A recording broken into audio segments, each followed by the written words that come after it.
Here are 5 men's fragrances that are extremely masculine. These fragrances will put some hair on your chest. Let's hop into it. Coming in at number 5, we have Dior Homme 2020. A very modern, manly, masculine fragrance right here. In the opening, very fresh, citrusy. As it dries down, you get some elemi, and you also get a blast of this iso-y super note. So it provides this very kind of synthetic, modern woodiness to the fragrance. Really nice stuff. It's a tad sweet as well. Performance is decent. You get about 7 hours of performance. A pretty big compliment getter also. I've gotten a good amount of compliments while wearing this fragrance. I actually wore it yesterday and I received 2 compliments while I was wearing this one. Perfect year-round fragrance. You can literally do anything with this stuff and it is going to work. If you're tired of those kind of fresh, citrusy shower gel fragrances or those kind of sweeter bubblegum fragrances, this is a good switch up right here. Coming in at number 5, Dior Homme 2020. Coming in at number 4, Dior Sauvage Elixir. One of the better modern men's fragrances that you could buy. This stuff is extremely powerful and masculine smelling. In the opening, it is fresh, citrusy, a little spicy, but as it dries down, it becomes very warm, spicy. It's a little sweet as well. You get a blast of woods in the base. Performance on here is absolutely nuclear. You get 24 plus hours of performance. Guys, if you want to be heard, if you want a fragrance that you know everybody is going to smell, this is probably the best one to go with.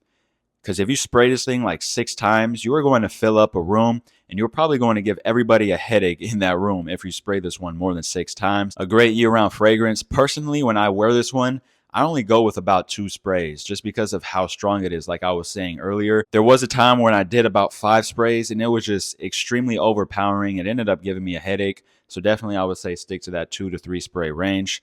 But coming in at number 4, Dior Sauvage Elixir. Coming in at number 3, Amen by Mugler. The original Amen. I have yet to smell any of the flankers. When I go to places like Macy's, they don't ever have these Amen fragrances there. I think I need to go to a Sephora or an Ulta. I think one of those 2 stores has this fragrance. But this one is extremely dark, sticky, sweet, earthy, a little smoky as well.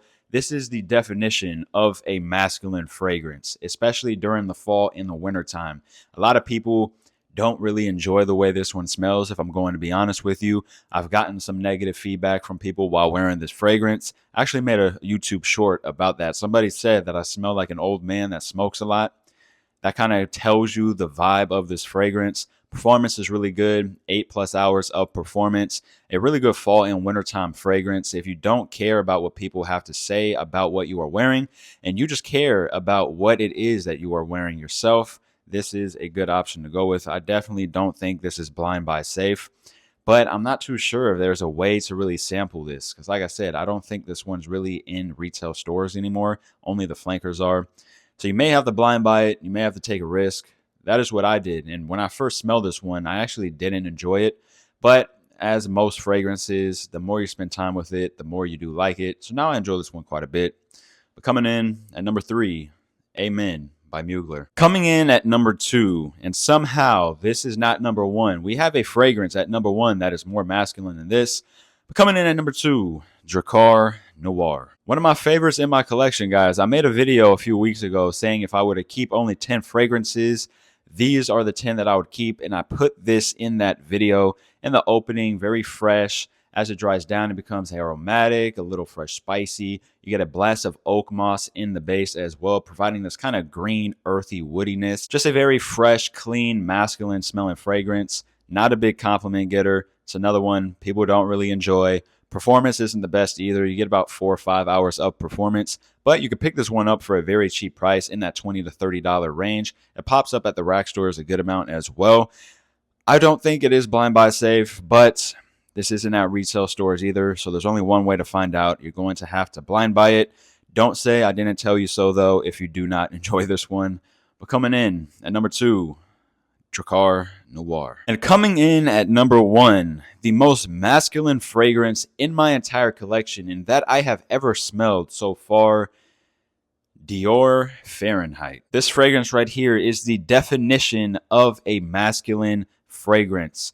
This one right here is kind of like a statement.